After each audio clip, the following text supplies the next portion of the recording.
أعوذ بالله من الشيطان الرجيم بسم الله الرحمن الرحیم۔ سورہ آل عمران آیت نمبر 104۔ وَلْتَكُن مِّنكُمْ أُمَّةٌ يَدْعُونَ إِلَى الْخَيْرِ وَيَأْمُرُونَ بِالْمَعْرُوفِ وَيَنْهَوْنَ عَنِ الْمُنكَرِ وَأُولَئِكَ هُمُ الْمُفْلِحُونَ۔ وَلَا تَكُونُوا كَالَّذِينَ تَفَرَّقُوا وَاخْتَلَفُوا مِن بَعْدِ مَا جَاءَهُمُ الْبَيِّنَاتُ وَأُولَئِكَ لَهُمْ عَذَابٌ عَظِيمٌ۔ يَوْمَ تَبْيَضُّ وُجُوهٌ وَتَسْوَدُّ وُجُوهٌ، فَأَمَّا الَّذِينَ اسْوَدَّتْ وُجُوهُهُمْ أَكْفَرْتُمْ بَعْدَ إِيمَانِكُمْ فَذُوقُوا الْعَذَابَ بِمَا كُنتُمْ تَكْفُرُونَ۔ وَأَمَّا الَّذِينَ ابْيَضَّتْ وُجُوهُهُمْ فَفِي رَحْمَةِ اللَّهِ هُمْ فِيهَا خَالِدُونَ۔ تِلْكَ آيَاتُ اللَّهِ نَتْلُوهَا عَلَيْكَ بِالْحَقِّ وَمَا اللَّهُ يُرِيدُ ظُلْمًا لِلْعَالَمِينَ۔ وَلِلَّهِ مَا فِي السَّمَاوَاتِ وَمَا فِي الْأَرْضِ وَإِلَى اللَّهِ تُرْجَعُ الْأُمُورُ۔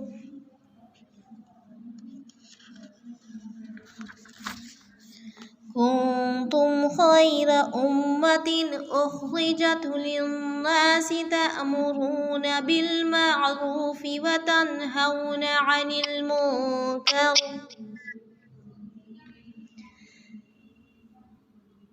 وتؤمنون بالله ولو آمن أهل الكتاب لكان خيرا لهم، منهم المؤمنون وأكثرهم الفاسقون۔ لن يضروكم إلا أذى وإن يقاتلوكم يولوكم الأدبار ثم لا ينصرون۔ ضربت عليهم الذلة أينما ثقفوا إلا بحبل من الله وحبل من الناس وباءوا بغضب من الله وضربت عليهم المسكنة ذلك بأنهم كانوا يكفرون بآيات الله ويقتلون الأنبياء بغير حق ذلك بما عصوا وكانوا يعتدون۔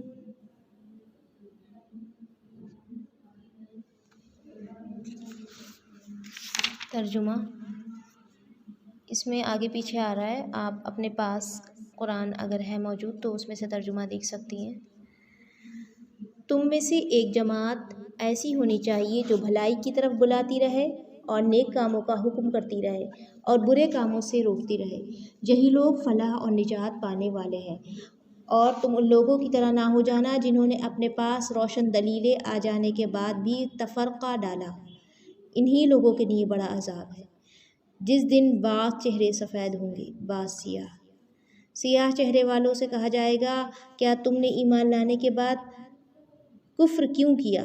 اب اپنے کفر کا عذاب چکھو۔ اور سفید چہرے والے اللہ کی رحمت میں داخل ہوں گے اور اس میں ہمیشہ رہیں گے۔ اے نبی صلی اللہ علیہ وسلم، ہم ان حقانی آیتوں کی تلاوت تجھ پر کر رہے ہیں۔ اللہ تعالیٰ کا ارادہ لوگوں پر ظلم کرنے کا نہیں، اللہ تعالیٰ ہی کے لیے ہے جو کچھ آسمانوں میں ہے اور زمین میں ہے، اور اللہ تعالیٰ ہی کی طرف تمام کام لوٹائے جاتے ہیں۔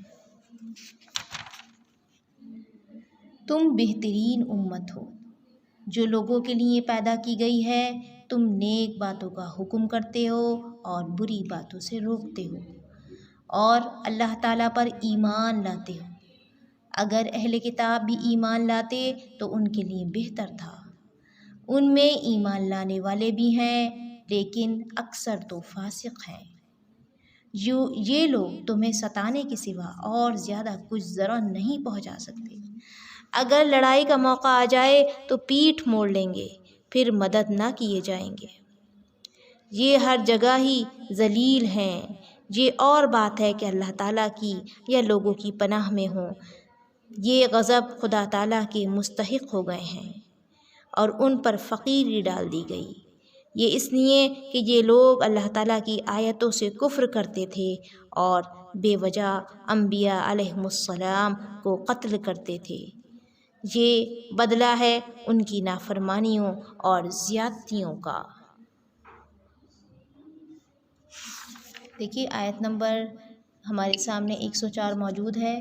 بہت ہی اہم آیات دوبارہ سے آج یہ آ رہی ہیں۔ اس سے پہلے والی آیات بھی اہم تھیں حالانکہ، لیکن اس میں احکام کی شکل میں بھی ہیں آیات، کہ جس طرح سے آپ آیت نمبر 104 دیکھ رہی ہیں کہ تم میں سے ایک ایسی جماعت ہونی چاہیے، یعنی کہ چاہیے کا مطلب کہ ایسا ضرور ہونا چاہیے جو اللہ تعالیٰ کی طرف سے فرمان ہے۔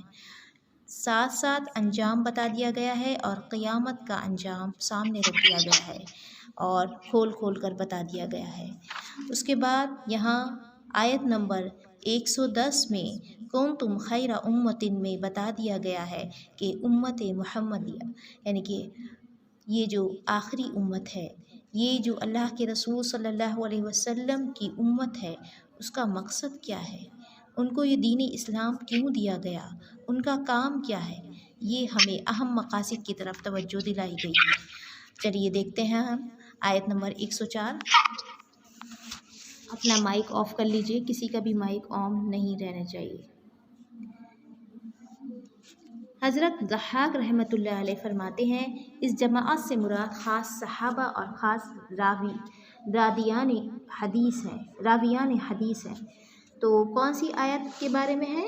104، جس میں کہا گیا کہ ایک جماعت ضرور ایسی ہونی چاہیے جو بھلائی کی طرف بلاتی رہے اور نیک کاموں کا حکم کرتی رہے، برے کاموں سے روکتی رہے۔ یہ اس کی بات ہے۔ یعنی مجاہد اور علماء اور ابو جعفر باقر رحمۃ اللہ علیہ فرماتے ہیں کہ رسول اللہ صلی اللہ علیہ وسلم نے اس آیت کی تلاوت کی، پھر فرمایا خیر سے مراد قرآن و حدیث کی اتباع ہے۔ یہ یاد رہے کہ ہر متنفس پر تبلیغ حق فرض ہے، لیکن تاہم ایک جماعت تو خاص اسی کام میں مشغول رہنی چاہیے۔ رسول اللہ صلی اللہ علیہ وسلم فرماتے ہیں، تم میں سے جو کوئی کسی برائی کو دیکھے اسے ہاتھ سے دفع کرے، اور اگر اس کی طاقت نہ ہو تو زبان سے روکے، اگر یہ بھی نہ کر سکتا ہو تو اپنے دل سے اسے متغیر کرے، یہ ضعیف ایمان ہے۔ یہ بات یہ حدیث نوٹ کر لیجیے اپنے پاس کہ ایمان کی نشانی کیا ہے، کہ برائی کو ہوتا دیکھ کر انسان گزر نہ جائے، بلکہ کہا گیا ہے اللہ کے رسول صلی اللہ علیہ وسلم نے کہ اسے ہاتھ سے دفع کرے، اس کی طاقت نہ ہو زبان سے روکے، یہ بھی نہ کر سکتا ہو تو اپنے دل سے اسے متغیر کرے، یعنی کہ جب دل سے ہٹا دے گا تو وہاں سے تو ہٹ ہی جائے گا جہاں برائی ہو رہی ہے۔ یہ بہت کمزور ایمان کی نشانی، یعنی کہ دل سے متغیر کرے، یہ ضعیف ایمان ہے، یہ بھی کمزور ایمان ہے، لیکن ایمان ہے کہ انسان ہٹ گیا۔ لیکن ہم برائیوں کو دیکھنے کے باوجود ہم کوئی ایکشن نہیں لیتے۔ کبھی کبھی ہمارے ساتھ بھی ایسا ہوتا ہے، سماج میں کچھ برائیاں ایسی پھیلی ہوئی ہیں جس کے لیے ہمیں بہت بہتر، اگر تقریریں نہ بھی کرنا آتی ہوں تو زبان سے برحق بات ضرور بول دینی چاہیے، اور حق کی گواہی یا صحیح بات یا صحیح لوگوں کی تعریف کر دینی چاہیے۔ اور لیکن ہم وہ لوگ جو کہ اللہ تعالیٰ کے دین اور ایمان کے بارے میں نہیں جانتے یا ایمان والے نہیں ہوتے، اور ہم ان کے حق کی بات کر دیتے ہیں۔ تو یہاں پر بھی یہ یاد رہے کہ احادیث اور قرآن کی آیات کے پڑھنے کا مقصد باعمل ہونا ہے۔ ایک اور روایت میں ہے، اس کے بعد یہ بھی ہے، اس کے بعد رائی کے دانے کے برابر بھی ایمان نہیں، یعنی کہ اگر ایسا بھی نہ کیا تو کوئی ایمان نہیں۔ صحیح مسلم۔ مسند احمد میں ہے کہ رسول اللہ صلی اللہ علیہ وسلم فرماتے ہیں، اس ذات کی قسم جس کے ہاتھ میں میری جان ہے، تم اچھائی کا حکم اور برائیوں سے مخالفت کرتے رہو، ورنہ عنقریب اللہ تعالیٰ تم پر اپنا عذاب نازل فرمائے گا، پھر گو تم دعائیں کرو لیکن قبول نہ ہوں گی۔ اس مضمون کی اور بھی بہت سی حدیثیں ہیں جو کسی اور مقام پر ذکر کی جائیں گی انشاءاللہ تعالیٰ۔ کتنا اچھی بات ہے نا کہ تم برائیوں سے مخالفت کرتے رہو، اور مخالفت کرو یہ نہیں حکم کرتے رہو صرف۔ دیکھیے کیا الفاظ ہیں حدیث کے، کہ جب تک اس ذات کی قسم جس کے ہاتھ میں میری جان ہے، تم اچھائی کا حکم اور برائیوں سے مخالفت کرتے رہو، یعنی کہ حکم انسان کب دے گا؟ جب خود اچھائی پر ہوگا، برائیوں سے مخالفت کرو، اس کو نہیں برداشت کرو، تو کہاں یہ قابل قبول ہوگا کہ ہم خود برائیوں میں ملوث ہوں اور ہم لوگوں کو حکم دیں؟ تو ایسا کردار تو بالکل قابل قبول نہیں ہوگا۔ تو اللہ کے رسول صلی اللہ علیہ وسلم نے کیا کہا؟ ورنہ عنقریب اللہ تعالیٰ تم پر اپنا عذاب نازل فرمائے گا، پھر گو تم دعائیں کرو لیکن قبول نہ ہوں گی۔ آج ہمارے ساتھ بھی تو ایسا ہے کہ ہم کیا کہتے ہیں کہ ہم دعائیں کرتے ہیں لیکن قبول نہیں ہوتی۔ ایک ریزن اس کا یہ بھی ہے کہ ہو سکتا ہے اللہ تعالیٰ کی حکمت کی وجہ سے وہ اس کا قبول نہ ہونا زیادہ بہتر ہو ہمارے لیے، اس کا نہ ملنا ہمارے لیے زیادہ بہتر ہو۔ لیکن بہت ساری ایسی دعائیں جو ہم ایک امتی ہونے کی وجہ سے، یہ اپنی امت کے لیے اور مسلمانوں کے لیے اور اپنے کل جو مسلمین و مسلمات اور ان کے لیے جو بہتری کی دعا کرتے ہیں، ہم دیکھتے ہیں وہ ہمیں قبول نظر نہیں آتی۔ معاشرتی بگاڑ زیادہ سے زیادہ ہوتا جا رہا ہے، ہم اپنے چاروں طرف ایک قسم کا فساد دیکھ رہے ہیں۔ ظاہر طور پر تو یہ فساد آپ کو معاشرے میں نظر نہیں آئے گا، لیکن وہ انڈائریکٹلی اس کے جو اس کے ریزنس ہیں، جو اس کے فیکٹر ہیں، جو وجوہات ہیں اس کی، وہ ضرور بالضرور نظر آ جائیں گی، جس کی وجہ سے فساد برپا ہو رہا ہے گھروں کے اندر، رشتوں کے درمیان۔ چلیے آگے دیکھیے، پھر فرماتا ہے کہ تم اگلے لوگوں کی طرح افتراق اور اختلاف نہ کرنا، تم نیک باتوں کا حکم اور خلاف شرع باتوں سے روک تھام کو نہ چھوڑنا۔ مسند احمد میں ہے کہ حضرت معاویہ بن ابو سفیان رضی اللہ تعالیٰ فرماتے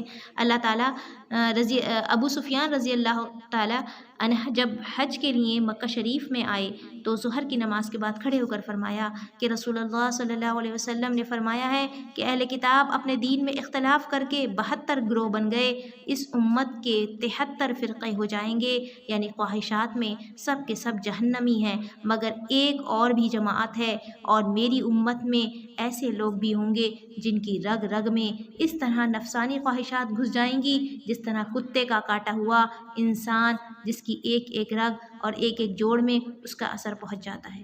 اے عرب کے لوگوں، اگر تم ہی اپنی نبی کی لائی ہوئی چیز پر قائم نہ رہو گے تو اور لوگ تو بہت دور ہو جائیں گے۔ اس حدیث کی بہت ساری سندیں ہیں۔ پھر فرمایا اس دن سفید چہرے ہوں گے، سیاہ منہ ہوں گے۔ ابن عباس رضی اللہ عنہ کا فرمان ہے کہ اہل سنت اور جماعت کے منہ سفید نورانی ہوں گے، اہل بدعت اور فرقت کے منہ کالے ہوں گے۔ حضرت حسن بصری رحمۃ اللہ علیہ فرماتے ہیں کہ یہ کالے منہ والے منافق ہوں گے، جن سے کہا جائے گا کہ تم نے ایمان کے بعد کفر کیوں کیا، اب اس کا مزہ چکھو، اور سفید منہ والے رحمت خدا میں ہمیشہ ہمیشہ رہیں گے۔ حضرت ابو امامہ رضی اللہ تعالیٰ عنہ نے جب خارجیوں کے سر دمشق کی مسجد کے زینوں پر لٹکے ہوئے دیکھے تو فرمانے لگے یہ جہنم کے کتے ہیں، ان سے بدتر مقتول روئے زمین پر کوئی نہیں، انہیں قتل کرنے والے بہترین مجاہد ہیں۔ پھر آیت یوم تبیض تلاوت فرمائی۔ ابو غالب نے کہا کیا جناب نے رسول اللہ صلی اللہ علیہ وسلم سے سنا ہے؟ فرمایا 1-2 دفعہ نہیں بلکہ 7 مرتبہ، اگر ایسا نہ ہوتا تو میں اپنی زبان سے یہ الفاظ نکالتا ہی نہیں۔ ابن مرویہ نے یہاں حضرت ابو ذر رضی اللہ تعالیٰ عنہ کی روایت سے ایک لمبی حدیث نقل کی ہے جو بہت ہی عجیب ہے لیکن سندن غریب ہے۔ دنیا اور آخرت کی یہ باتیں ہم تم پر اے نبی صلی اللہ علیہ وسلم کھول رہے ہیں۔ اللہ تعالیٰ عادل حاکم ہے، وہ ظالم نہیں ہے، اور ہر چیز کو آپ خوب جانتا ہے اور ہر چیز کی قدرت بھی رکھتا ہے۔ پھر ناممکن ہے کہ وہ کسی پر ظلم کرے۔ زمین و آسمان کی کل چیزیں اس کی ملکیت میں ہیں، اس کی غلامی میں، ہر کام کا آخری حکم اسی کی طرف سے ہے۔ متصرف اور با اختیار حاکم دنیا اور آخرت کا وہی ہے۔